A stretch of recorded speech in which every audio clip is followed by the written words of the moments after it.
হযরত ওমর রাদিয়াল্লাহু তাআলা আনহু ৫৮৩ খ্রিস্টাব্দে কুরাইশ বংশের এক সম্ভ্রান্ত পরিবারে জন্মগ্রহণ করেন। তিনি শক্তিশালী বীরপুরুষ এবং আরবের অন্যতম বিখ্যাত কুস্তির হিসেবে খ্যাতি লাভ করেন। ওমর রাদিয়াল্লাহু তাআলা আনহু শিক্ষিত ছিলেন, তার পেশা ছিল ব্যবসা। ব্যবসায় তিনি যথেষ্ট উন্নতি লাভ করেন। তিনি এমনই ঘোরতর ইসলাম বিদ্বেষী ছিলেন যে একদিন মুহাম্মদ সাল্লাল্লাহু আলাইহি সাল্লামকে হত্যা করার জন্য রওনা হন। পথিমধ্যে তার ভগ্নী ও ভগ্নীপতি ইসলাম ধর্ম গ্রহণ করার কথা জানতে পেরে তাদের বাসায় ছুটে যান এবং তাদের প্রহার করতে শুরু করেন।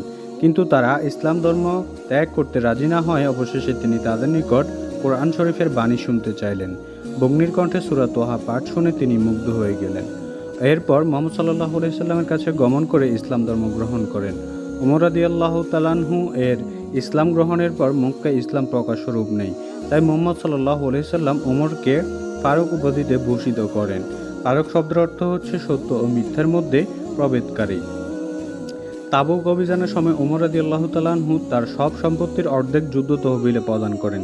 তিনি তার বিধবা কন্যা হাফসাকে নবী করিম সাল্লাল্লাহু আলাইহি সাল্লাম এর কাছে বিবাহ দেন। তিনি আবু বকর রাদিয়াল্লাহু তাআলা আনহু এর খিলাফতের সময় প্রধান বিচারপতির দায়িত্ব ও প্রধান উপদেষ্টার দায়িত্ব কৃতিত্বের সঙ্গে পালন করেন।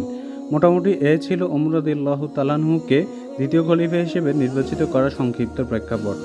এখন কিভাবে ওমর রাদিয়াল্লাহু তাআলা আনহুকে মদিনা ভিত্তিক রাষ্ট্রের খলিফা নির্বাচিত করা হয় সে ব্যাপারে আলোচনা করা হবে। প্রথম খলিফা আবু বকর ৬৩৪ খ্রিস্টাব্দের আগস্ট মাসের প্রথম দিকে গুরুতর অসুস্থ হয়ে পড়লে তিনি তার মৃত্যুর পূর্বে সবচেয়ে উপযুক্ত একজনকে পরবর্তী খলিফা নির্বাচনের জন্য অত্যন্ত ব্যস্ত হয়ে উঠলেন। দীর্ঘদিনের অভিজ্ঞতায় আবু বকর এর মনে এ দৃঢ় বিশ্বাস সৃষ্টি হয় যে ওমরই হচ্ছেন খিলাফতের গুরুদায়িত্ব বহনের জন্য সবচেয়ে উপযুক্ত ব্যক্তি।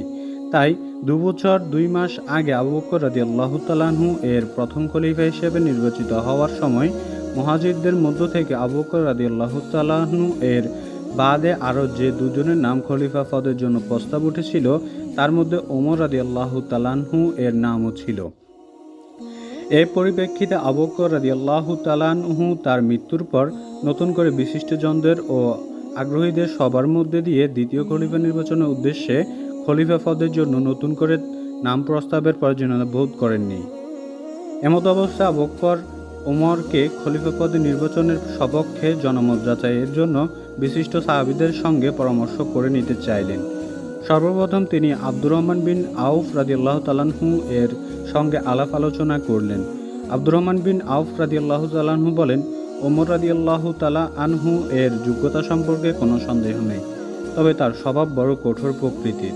এর জবাবে খলিফা আবু বকর রাদিয়াল্লাহু তাআলা আনহু বলেন, তার স্বভাবের কঠোরতা এজন্য যে আমি অত্যন্ত নরম, তবে কর্তব্যর চাপ বাড়লে তিনি আপনা থেকেই নরম হয়ে যাবেন।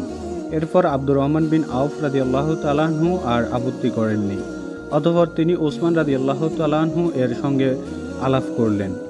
ওসমান রাদিয়াল্লাহু তাআলা আনহু হযরত ওমর ফারুক রাদিয়াল্লাহু তাআলা আনহুর পক্ষে মত প্রকাশ করলেন। অতঃপর আবু বকর রাদিয়াল্লাহু তাআলা আনহু অন্যান্য বিশিষ্ট আনসার ও মুহাজিরদের সঙ্গে আলাপ আলোচনা করেন। তালহা রাদিয়াল্লাহু তাআলা আনহু ছাড়া বিশিষ্ট আনসার ও মুহাজিররা ওমরকে দ্বিতীয় খলিফা করার ব্যাপারে সমর্থন করলেন।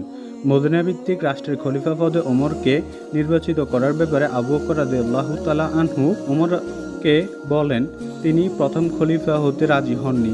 তিনি বলেন, আমি খিলাফত চাই না। এর প্রত্যুত্তরে আবু বকর রাদিয়াল্লাহু তাআলা আনহু বলেন, ওমর, তুমি খিলাফত না চাইতে পারো, কিন্তু খিলাফত তোমাকে চাই। ওমর রাদিয়াল্লাহু তাআলা আনহুকে রাজি করানোর পর আবু বকর রাদিয়াল্লাহু তাআলা আনহু ওসমান রাদিয়াল্লাহু তাআলা আনহুকে ডেকে এনে ওমর ফারুক রাদিয়াল্লাহু তাআলা এর পক্ষে একটি পত্র লিখে নিলেন। এ সময় অসংখ্য লোক তার বাসগৃহের সম্মুখে সমবেত হয়েছিল।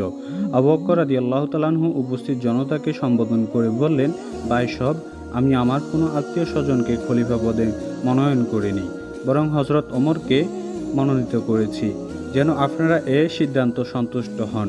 এ কথা শুনে উপস্থিত জনতা সমবেত কণ্ঠে বলে উঠল, আমরা আপনার কথা শুনলাম এবং নির্বিবাদে মেনে নিলাম।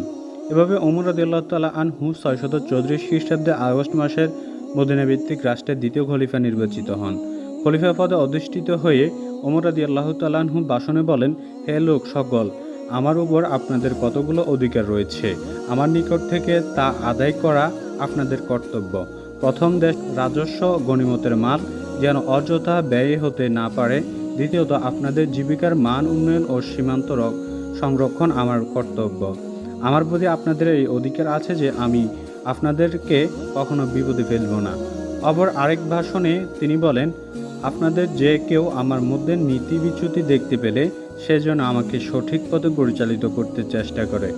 উপস্থিত শ্রোতাদের মধ্যে থেকে এক নওজোয়ান দাঁড়িয়ে তরবারি উত্তোলন করে বলেন, আল্লাহর শপথ, আমরা আপনার মধ্যে কোনো নীতি বিচ্যুতি দেখতে পেলে এই তীক্ষ্ণ দাঁড় তরবারি দ্বারা তাহা ঠিক করে দেব। এ জবাবে ওমর রাদিয়াল্লাহু তাআলা আনহু সন্তুষ্ট হয়ে বলেন, আল্লাহ এ জাতির মধ্যে এমন লোক তৈরি করেছেন যারা তার নীতি বিচ্যুতি সংশোধন করতে পারেন।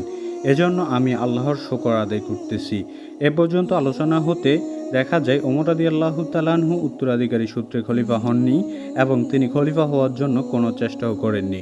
সবার চেয়ে বেশি উপযুক্ত হওয়ায় ও ন্যায়পরায়ণতার জন্য জনগণের পছন্দ ওমর খলিফা নির্বাচিত হন। খলিফা পদে অধিষ্ঠিত হয়ে তিনি যে ভাষণ দেন তা হচ্ছে জনকল্যাণমূলক। তার খলিফা নির্বাচন হওয়ার পদ্ধতি ও জনকল্যাণমূলক ভাষণ হচ্ছে ইসলামী গণতন্ত্রের প্রতিচ্ছবি।